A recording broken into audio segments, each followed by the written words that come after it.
কাফের আর মুমিন মুসলমানের ভিতরে পার্থক্য কি বলেন? নামাজ। নামাজই একমাত্র পার্থক্য। রাসূল বলেন যারা মুমিন মুসলমান দাবি করে তারা কখনো নামাজ বাদ দিতে পারে না। আর যারা মুমিন মুসলমান দাবি করে না, যারা নামাজ পড়ে না, তারা কখনো মুমিন মুসলমান হতে পারে না। এটাই ছিল সিদ্ধান্ত এবং এটাই চূড়ান্ত কথা। কেননা নবী জীবনের জীবন দশায় ৬৩ বছরের জিন্দেগিতে কোনোদিন মিথ্যা বলে নাই। বলছে মিথ্যা? নিজের জীবনের নবুয়তের ২৩ বছর আর নবুয়তের আগের ৪০ বছর, এই মোট ৬৩ বছরের জিন্দেগিতে নবুয়তের আগে মিথ্যা বলে নাই, পরেও বলে নাই। এই কথা ঠিক না? আমরা ইতিহাস জানি। রাসূল ছোটবেলা থেকেই ছিল মুআদ্দাব। তার মতো জমিনে কোনো সন্তান ছিল না।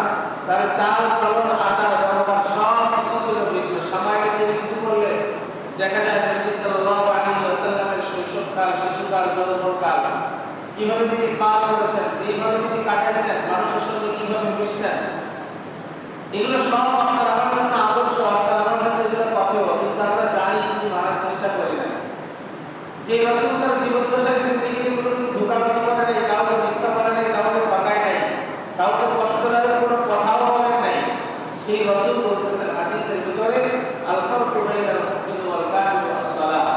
নামাজ হলো একমাত্র কাফের আর মুসলমানের ভিতরে পার্থক্যকারী, এছাড়া আর কোনো কিছু নাই। আপনি অনেক ভালো কাজ করতে পারেন, দান সদকা করতে পারেন, মানুষের সেবা করতে পারেন, সব করতে পারেন, কিন্তু আপনার নামাজ নাই, রাসূলের হাদিস অনুযায়ী আপনি ইমানদার হতে পারেন নাই, আপনি মুমিন হতে পারেন নাই। দুনিয়ায় দান সদকা মানুষের জনগণের মধ্যে কাজ করার যে বিধান, যেটা আল্লাহ তাবারক ওয়া তাআলা দুনিয়াতে দিয়ে দিবেন আপনাকে। যেমন একজন ইহুদি, একজন কাফের, একজন মুশরিক, একজন মুমিন, একজন মুসলমান, এদের দুজনের ভিতরে পার্থক্য। যারা মুমিন মুসলমান আল্লাহর রাস্তায় চলাফেরা করে, তাদের প্রতিদান দুনিয়াতে যতটুকু প্রয়োজন আল্লাহ ততটুকু দেয়, আর বাদ বাকি আখিরাতের জন্য রেখে দেয়। বলে সুবহানাল্লাহ। আর যারা কাফের, ইহুদি, নাসারা, নাস্তিক আছে, যারা কল্যাণের যে কাজ করে, দান সদকা করে, মানুষের উপকার করে, এর প্রতিদান যেটা সেটা আল্লাহ দুনিয়াতেই তাকে দিয়ে দেয়, আখিরাতে তার জন্য কিছুই থাকে না। পার্থক্য শুধু এতটুকুই। পার্থক্য এটাই, মুমিন আখিরাতে পাবে, কাফের আখিরাতে পাবে না। তাহলে আপনি আমিও যদি মুমিনের কাতারে নাম থাকার পরেও যদি আপনি মুমিন না হতে পারি, আল্লাহর খাস গোলাম বান্দাবান্দি যদি না হতে পারি, তাহলে এই মুসলমানকে দিয়ে আল্লাহ তাবারক ওয়া তাআলার কাছে নাজাত পাওয়া যাবে না। রাসূল আলামিন সাল্লাল্লাহু আলাইহি ওয়াসাল্লাম যখন নামাজের গুরুত্ব দিয়েছেন, আজকে সমাজে আমাদের নামাজের গুরুত্ব নাই। যদিও জিলকাদ মাস চলতেছে, এই মাসের ভিতরেই কথাগুলো এই জন্যই বলতেছি যে হজের মৌসুম আসছে, সাহাবায়ে কেরামরা নামাজের প্রতি পাবন্দ হতেন, আল্লাহর কাছে কাঁদতেন যে আল্লাহ হজ করার তৌফিক দাও। মদিনার জিন্দেগি থেকে, মদিনা থেকে পায়ে হেঁটে চলে আসতেন মক্কায়, উটের উপরে সওয়ার হয়ে চলে আসতেন। এখন তো গাড়ির জামানা আসছে, ভিআইপি গাড়ি, উড়োজাহাজ, প্লেন সব কিছুতে যাতায়াত করে। সাহাবায়ে কেরামরা এই সময় ইবাদতে মনোনিবেশ হতেন। আমাদের ইবাদতের মনোনিবেশ আমাদেরও হওয়া দরকার, কিন্তু আমরা ইবাদতে মনোনিবেশ নাই, আমাদের শুধু দুনিয়া আর দুনিয়া। যা করি সব চিন্তা হলো দুনিয়া। কিসের বুড়া, কিসের বুড়ি, কিসের জোয়ান আর কিসের যুবতী, সব এক হয়ে গেছে। এই জন্য সম্মানিত হাজিরিন, আল্লাহ তাবারক ওয়া তাআলা বলেন আকিমুস সালাহ ওয়া আতুস যাকাত ওয়া কাউ মা'আর রাকিব। এই দুনিয়ার বনে আদম, নামাজ প্রতিষ্ঠিত করো, নামাজ পড়ো, যারা যাকাত দেয় তাদের সঙ্গে যাকাত দেয়, এবং যারা রুকুকারী তাদের সঙ্গে তোমরা রুকুকারী হয়ে যাও। তাহলে এই কথাগুলো আপনাকে আমাকে মানতে হবে, বুঝতে হবে। দুনিয়ায় চিরদিন তো থাকতে আসেনি, থাকতে পারবো না, চলে যেতে হবে সবাইকে। কেউ থাকতে পারবে না। কিসের বাদশা, কিসের গরিব, কিসের ভ্যানওয়ালা আর কিসের ঠেলাওয়ালা, কিসের অট্টালিকার মালিক আর কিসের পুরাঘরের মালিক, কে আলেম না, কোনোটাই পাশাপাশি হবে না। সময় শেষ হয়ে গেলে সবাইকেই যেতে হবে। কি কথা ঠিক না? তাহলে কেউ যেহেতু থাকতে পারবে না, তাহলে নামাজ এটা গুরুত্বপূর্ণ ইবাদত। নামাজের পাবন্দি আপনাকে আমাদের করতে হবে। আজকে নামাজ নাই বিধায় আজকে আমাদের সংসারে অভাব অনটন যায় না। নামাজ নাই বিধায় আজকে আমাদের সংসারে বালা মুসিবত যায় না। আজকে নামাজ নাই বিধায় আমি সুস্থ শরীর নিয়ে থাকতে পারি না। কেননা ইবাদত করতে কি বড় বড় বৈজ্ঞানিক, বড় বড় ডাক্তাররা এখন তারা গবেষণা করে দেখছে যে না, ৫ ওয়াক্ত নামাজ সেই বান্দা পড়ে, যে বান্দি পড়ে, তার শরীরে হাড়ের কোনো রোগ হতে পারে না। বলেন সুবহানাল্লাহ। কেননা ৫ ওয়াক্ত নামাজ এটা একটা ব্যায়াম। কি কথা ঠিক না? ৫ ওয়াক্ত নামাজ এটা কি? এটাও একটা ব্যায়াম। আপনি দিনে ৫ বার আসছেন মসজিদে হাজিরা দেওয়ার জন্য, নামাজের যে ধর্ম খুশু হুজুর সঙ্গে নামাজ আদায় করা,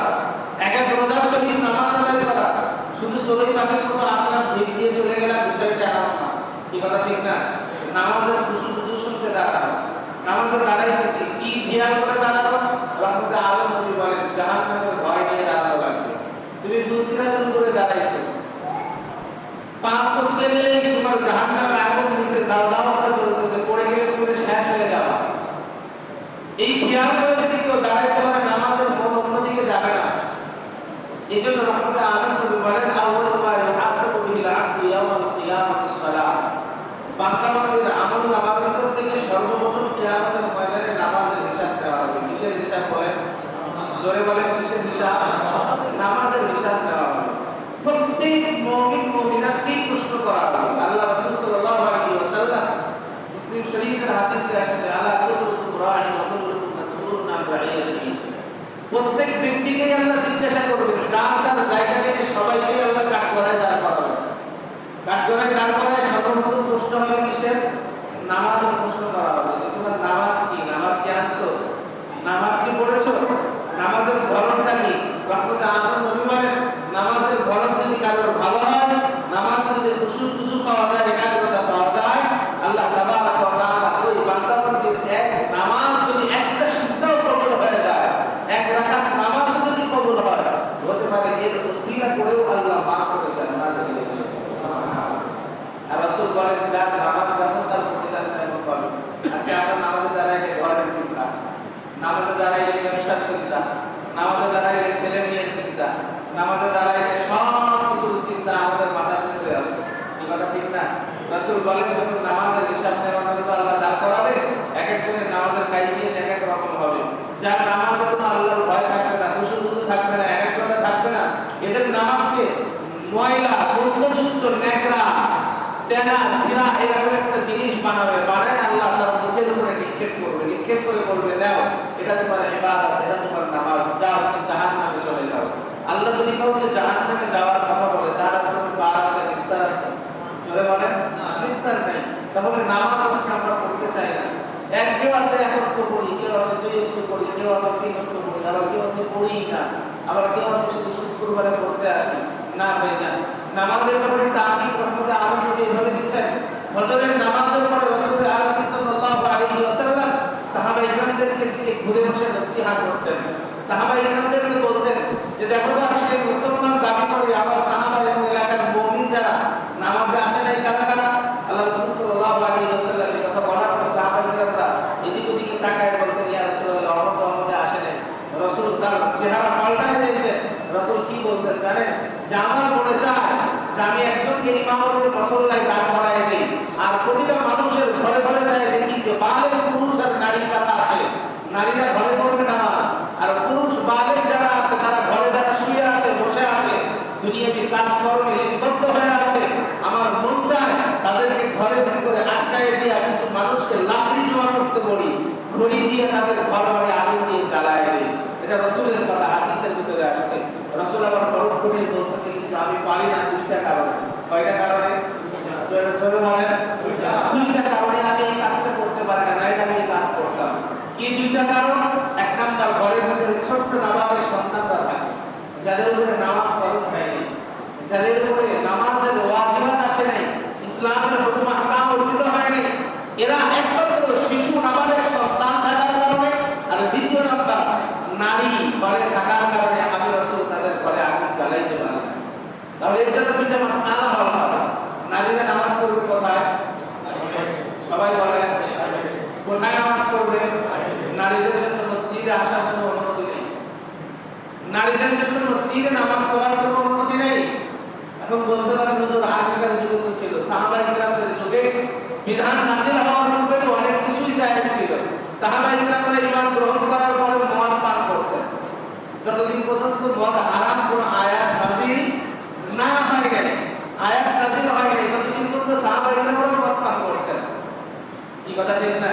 কিন্তু যেদিন থেকে দেখছে যে মদ পান করে এসে নামাজে ভুলভাল করে, সঠিক কাজ করতে পারে না, আল্লাহ তাবারাক ওয়া তাআলা ইন্নামাল খামরু ওয়াল মাইসিরু ওয়াল আনসাব ওয়াল আসলাম রিজসুম মিন আমালিশ শাইতান আয়াত নাযিল করে দিলেন। হে নবী জানায় দেন মাথা অবস্থায় নামাজে দাঁড়ানো যাবে না, মদ পান করা যাবে না, একেবারে হারাম করে দেন। সাহাবায়ে কিরামদের বাড়িতে কলস মদ ছিল। এই আয়াত নাযিল হওয়ার পরে যখন রাসূল নিষেধ করেছে সব বাড়ি ভেঙে টুস করে ফেলেছে। এমনকি সাহাবায়ে কিরামরা মদ যে পাত্রে থাকতো সেই পাত্রটা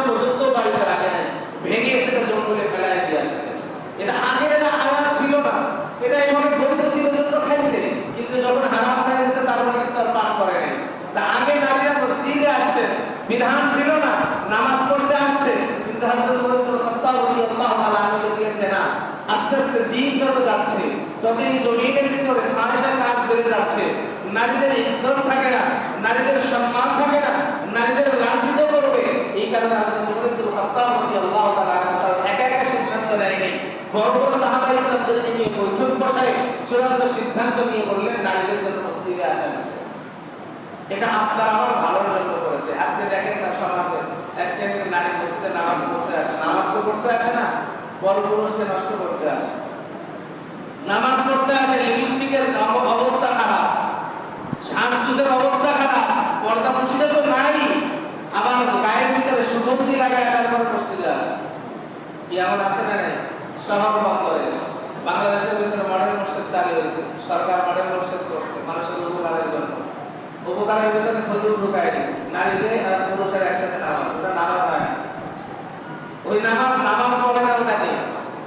নারীরা সেজে গুজে আসে, নামাজ মসজিদে আসে, এই বিধান শরীয়ত অনুমতি দেয় নাই।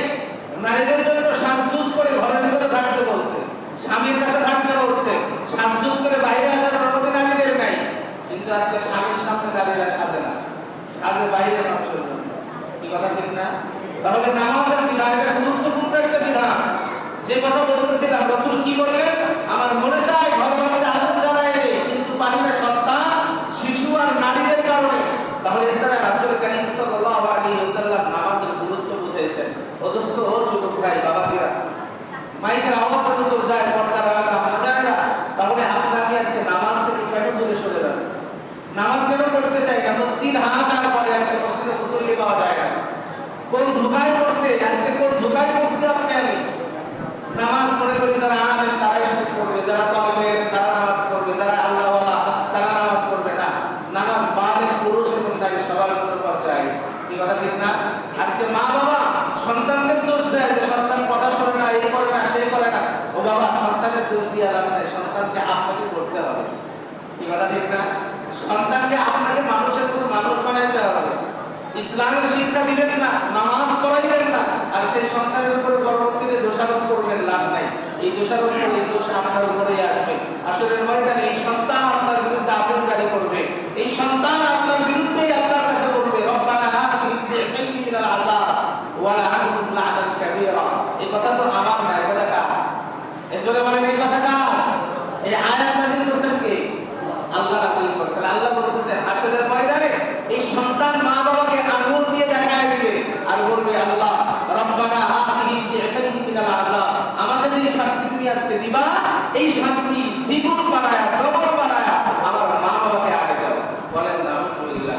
তাহলে সন্তান যদি আপিল দায়ের করে, যে সন্তানের জন্য মাথার ঘাম পায়ে ফেলাচ্ছেন, যে সন্তানের জন্য নিজের ঘুম হারাম করে ফেলাইতেছেন, যে সন্তানের জন্য নিজের জীবনকে জীবন মনে করতেছেন না, যে সন্তানের জন্য খাওয়া দাওয়া ঠিক মতো নাই, ঘুম নাই, ঝড় বৃষ্টি উপেক্ষা করে যে সন্তানের পিছনে চিন্তা করতেছেন, আমার ছেলেকে এই করা লাগবে, সেই করা লাগবে, মানুষ বানানো লাগবে, বড় শিক্ষিত বানানো লাগবে, সমাজে প্রতিষ্ঠিত করতে হবে, এই চিন্তা করে আপনার সব বোঝা করে দিলেন।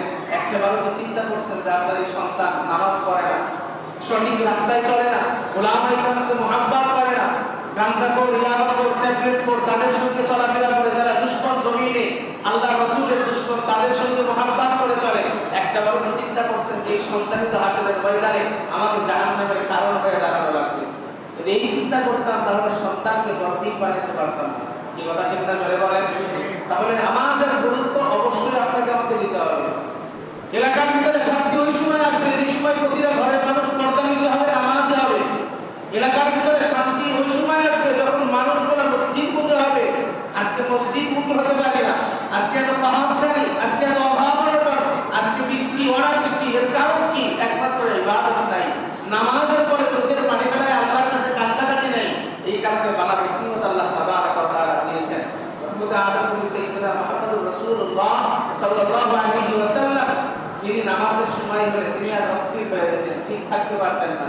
বুখারী তিরমিজির ভিতরে হাদিস আসছে, আমাদের আয়েশা সিদ্দিকা রাদিয়াল্লাহু তাআলা আনহা রহমতে আদম নবীর সঙ্গে বসে দুজন স্বামী স্ত্রী কথা বলতেছিলেন, কথা বলতেছেন, মুস্কে হাসি দিয়ে কথা বলতেছেন, দুজনের ভিতরে এমন সম্পর্ক, এমন ভাবে গল্পগুজব করতেছেন, স্বামী স্ত্রী যেভাবে থাকে। ঠিক ওই সময় স্ত্রীদের মেম্বারের থেকে হযরত বিলালের কণ্ঠে আযান, আল্লাহু আকবার, আল্লাহু আকবার। সবথেকে বড় কে? জোরে বলেন কে? এই কণ্ঠ যখন বিরাম দিয়েছেন আল্লাহু আকবার আল্লাহু আকবার, রাসূলের চেহারা বিবর্তন হয়ে গেছে। রাসূলের চেহারা আগের মতো চেহারা নেই, হাসি মাখা মুখ নেই, চেহারার ভিতরে কালো ছাপ পড়ে গেছে, চেহারা অন্যরকম হয়ে গেছে।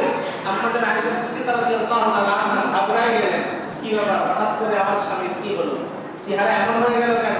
ডাক দিয়ে বলতেছেন, ইয়া রাসূলুল্লাহ, ইয়া হাবিবাল্লাহ, আপনার কি কোনো খারাপ লাগতেছে? আপনি এমন করতেছেন কেন? খুব ভালোভাবে বুঝবেন। রাসূল ডাক দিয়ে বলে, মান আনতে। কি বললেন? মান আনতে, তুমি কে? কার সঙ্গে কথা বলতেছেন? দুজন স্বামী স্ত্রী একে অপরের সঙ্গে হাসি তামাশা করতেছে, মুহাব্বতের কথাবার্তা বলতেছে। আল্লাহ রাসূল এখন আয়েশাকে আর চেনে না, বলতেছেন, মান আনতে, তুমি কে? আয়েশা বলতেছেন, আনা আয়েশা। মান আয়েশা, আয়েশা আবার কে? তখন তিনি ডাক দিয়ে বলতেছেন, আবু বকরের মেয়ে। আল্লাহ রাসূল আবার বলতেছেন, মান আবু বকর। আবু বকর আবার কি? আবু বকরকেও চিনতেছেন না। চিন্তা করে দেখছেন, যে আবু বকরকে ছাড়া রাসূল এক পথ হাঁটে না, যে আবু বকরকে ছাড়া আল্লাহ রাসূল হিজরতে যায় নাই, যে আবু বকরকে সঙ্গে নিয়ে রাসূল সব সময় থাকতেন, সে আবু বকরকেও চেনে না।